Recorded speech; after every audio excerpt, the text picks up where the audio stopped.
2 సార్లు ముఖ్యమంత్రిగా ఉన్న వ్యక్తి తమ్ముడు అయినప్పటికీ రాజశేఖర రెడ్డి గారి కొడుకే ముఖ్యమంత్రి స్థానంలో ఉండి తన అధికారాన్ని అడ్డువేసి హత్య చేయించిన అవినాష్ రెడ్డి గారిని కాపాడుతున్నాడు కాబట్టే ఈ రోజు వరకు కూడా కేసు ముందుకు వెళ్ళలేదు, శిక్ష పడలేదు. ఇది న్యాయమో అన్యాయమో మీ అందరూ ఆలోచించాల్సిన అవసరం వచ్చింది.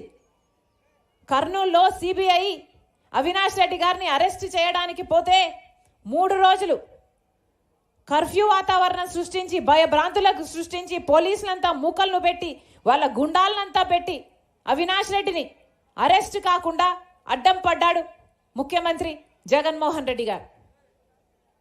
అక్యూజ్డ్గా సిబిఐ చెప్తున్న వ్యక్తిని కాపాడాల్సిన అవసరం ఏముంది జగన్మోహన్ రెడ్డి గారికి అని అడుగుతున్నాం.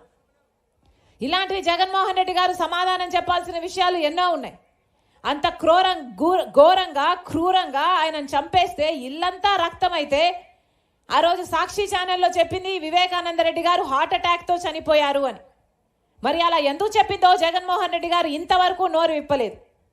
ఇంతవరకు జగన్మోహన్ రెడ్డి గారు సమాధానం చెప్పలేదు.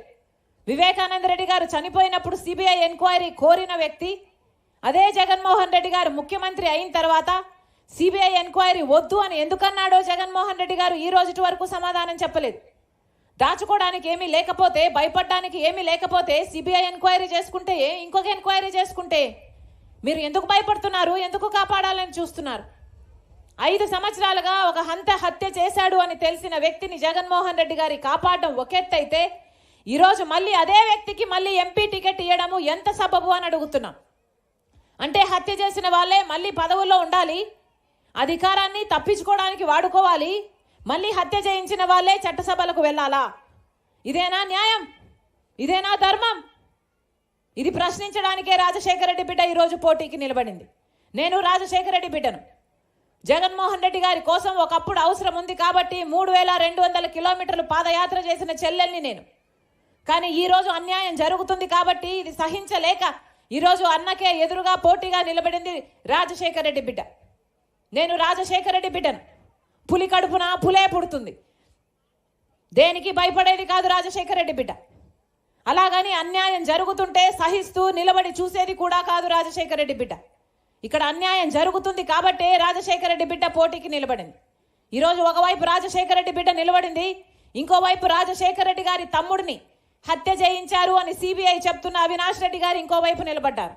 మీకు ఎంపీగా రాజశేఖర రెడ్డి బిడ్డ కావాలో లేకపోతే రాజశేఖర రెడ్డి గారి తమ్ముడిని హత్య చేయించిన అవినాష్ రెడ్డి గారు ఎంపీగా కావాలో మీరు తేల్చుకోవాల్సిన సమయం వచ్చింది.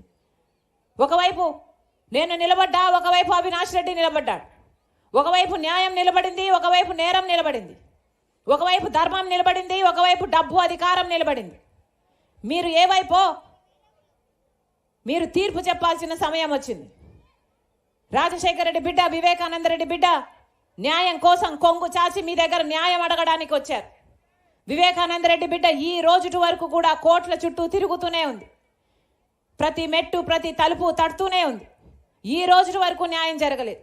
అందుకే ప్రజా కోర్టులో తేల్చుకోవాలని, మీరు న్యాయం చెప్పాలని రాజశేఖర రెడ్డి బిడ్డ, వివేకానంద రెడ్డి బిడ్డ మిమ్మల్ని కొంగు చాచి న్యాయం అడుగుతున్నది. అందుకే మీరందరూ న్యాయం పక్షాన నిలబడతారని, రాజశేఖర రెడ్డి బిడ్డను ఆశీర్వదిస్తారని, ఎలాగైతే రాజశేఖర రెడ్డి గారు మీకు సేవ చేశారో, ఎలాగైతే వివేకానంద రెడ్డి గారు మీకు అందుబాటులో ఉన్నారో రాజశేఖర రెడ్డి బిడ్డ మీకు మాటిస్తుంది. నన్ను ఎంపీగా గెలిపించండి, రాజశేఖర రెడ్డి బిడ్డను ఎంపీగా గెలిపించండి. ఈ రాజశేఖర రెడ్డి బిడ్డ మీ బిడ్డ అవుతుంది. ఈ రాజశేఖర రెడ్డి బిడ్డ మీ బలం అవుతుంది. ఈ రాజశేఖర రెడ్డి బిడ్డ మీ గొంతు అవుతుంది. ఈ రాజశేఖర రెడ్డి బిడ్డ మీకోసం కొట్లాడడానికి ఎందాకైనా తెగిస్తుంది. ఈ రాజశేఖర రెడ్డి బిడ్డ మీరు గెలిపించండి. మీ రాజశేఖర రెడ్డి బిడ్డ మీ బిడ్డగా ఇక్కడే బతుకుతుంది, మీ మధ్యనే బతుకుతుంది, తన జీవితాన్ని మీకు అంకితం చేస్తుంది. మరొక్కసారి రాజశేఖర రెడ్డి గారి గుర్తు హస్తం గుర్తు. గొప్ప మెజారిటీతో రాజశేఖర రెడ్డి బిడ్డను గెలిపించాలని మీ రాజశేఖర రెడ్డి బిడ్డ ఒక ఎంపీకే కాదు, ఎమ్మెల్యేగా నిలబడిన బ్రహ్మ